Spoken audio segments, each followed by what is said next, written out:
মহাগ্রন্থ কোরআনের সূরা আল কাহাফের ১৭ নং আয়াতে বলা হয়েছে, সূর্যটিকে দেখিতে পাইবে যখন উদিত হয়, কাহাফ হইতে একদিকে চলিয়া আসে দক্ষিণ হস্তওয়ালাদের অধিকারে, এবং যখন অস্ত যায় তখন তাদের হইতে সরিয়া যায় বাম হাতের অধিকারে, এবং তারা বিশাল একটি প্রান্তরের মধ্যে উহা হইতে।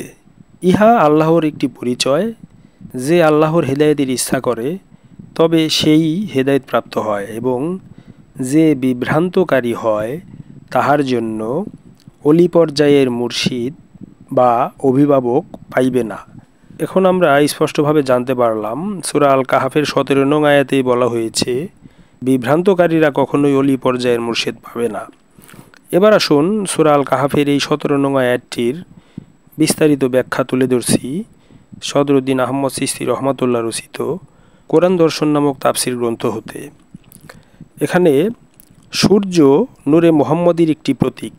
রাসূল পাক আলাইহিস সালাতু ওয়াস সালাম নিজেকে সূর্যের সঙ্গে তুলনা করিয়াছেন। জাত আল ইয়ামিন অর্থাৎ ক্ষমতার অধিষ্ঠিত ক্ষমতাপ্রাপ্ত কর্তা ব্যক্তি বা উচ্চতম কর্মকর্তাগণ ইহারা দক্ষিণপন্থী দলভুক্ত। জাত আস শিমাল অর্থ বামপন্থী। আসলে মানুষ দুই প্রকার, এক সৃষ্টির উপর ক্ষমতা সম্পন্ন, এবং দুই সৃষ্টির উপর ক্ষমতাহীন অর্থাৎ সম্পূর্ণরূপে বস্তুর নিয়মের অধীন।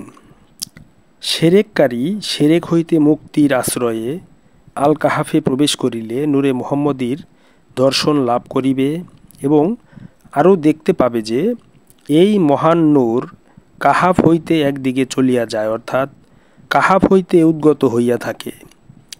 মনের জন্য আল কাহাফ অথবা মসজিদের পরিবেশ ব্যতীত অন্য কোনরূপ দুনিয়ার পরিবেশ হইতে আল কাহাফের ওই নূর একদিকে চলিয়া আসে না অর্থাৎ দৃষ্টিপথে আসে না, যদিও উহা সূর্যের মতো চিরবিদ্যমান, কিন্তু কাহাফ হইতে উহা দৃষ্টির দিকে আসিয়া থাকে। কাহাফের মতো পরিবেশ ব্যতীত অন্য কোথাও উহা দর্শন করিবার শক্তি কাহারও নাই। ইহাও আবার কাহাফবাসীর নিজ যোগ্যতায় দর্শনযোগ্য হয় না। দক্ষিণ হস্ত বিশিষ্ট ব্যক্তিগণের দ্বারাই এটা কাহাফবাসীর প্রতি অনুগ্রহস্বরূপ হইয়া থাকে।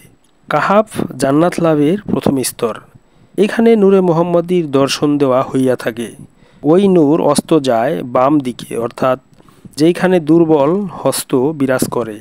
নূরে মুহাম্মদী সূর্যের মতো সর্বক্ষণ বিরাজিত, কিন্তু দুনিয়ার অন্ধদৃষ্টির নিকট তাহা উদিত না থাকিয়া অর্থাৎ দৃশ্যমান না থাকিয়া সূর্যের মতো অস্তমিত অবস্থায়ই থাকে।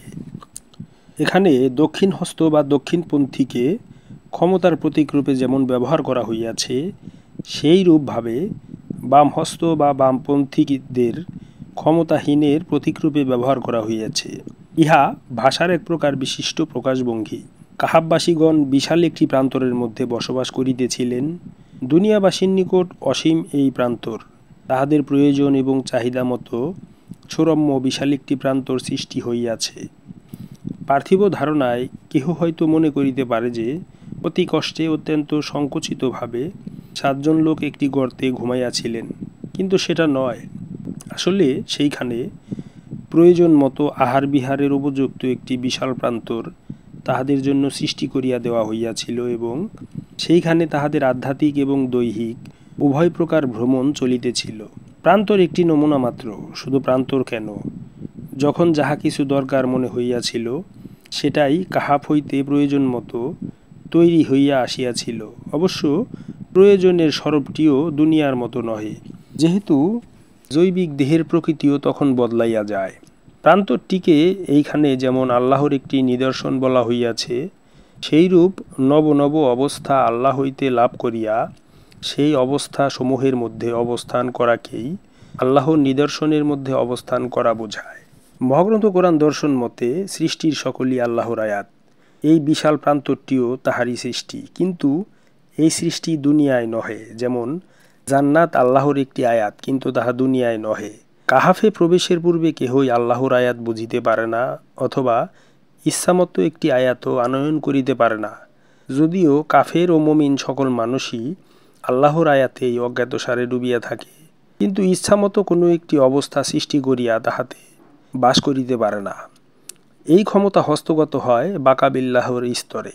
মোহাম্মদী নূর হইতেই সব কিছু তৈরি, এই প্রান্তরও মোহাম্মদী নূর হইতেই তৈরি হইয়া আসিয়াছে।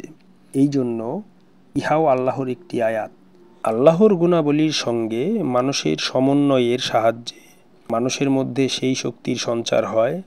ইহাকে এই রূপক করিয়া দক্ষিণ হস্তের অধিকার হিসেবে এখানে উল্লেখ করা হইয়াছে। এখানে উল্লেখ করা যাইতে পারে যে কাহাফের অবস্থা ফানাফিল্লাহর অবস্থা স্বরূপ, ইহা বাকাবিল্লাহর অবস্থান নহে। সুতরাং সব কিছুই বাকাবিল্লাহ স্তরের লোকেরা কাহাববাসীদের জন্য তৈরি করিয়া থাকেন।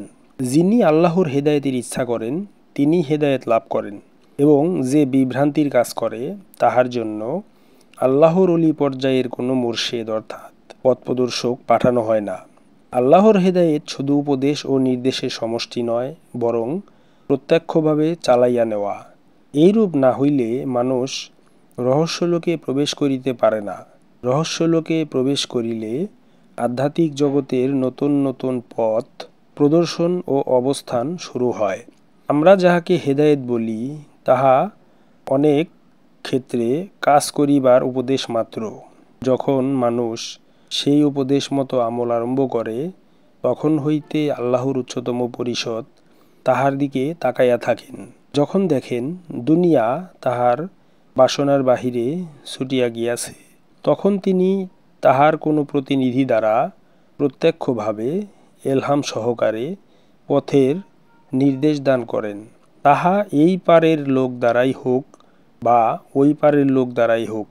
এই পথ দুনিয়ায় নহে, এই পথটা দুনিয়ায় নহে যে চলিলেই হইল।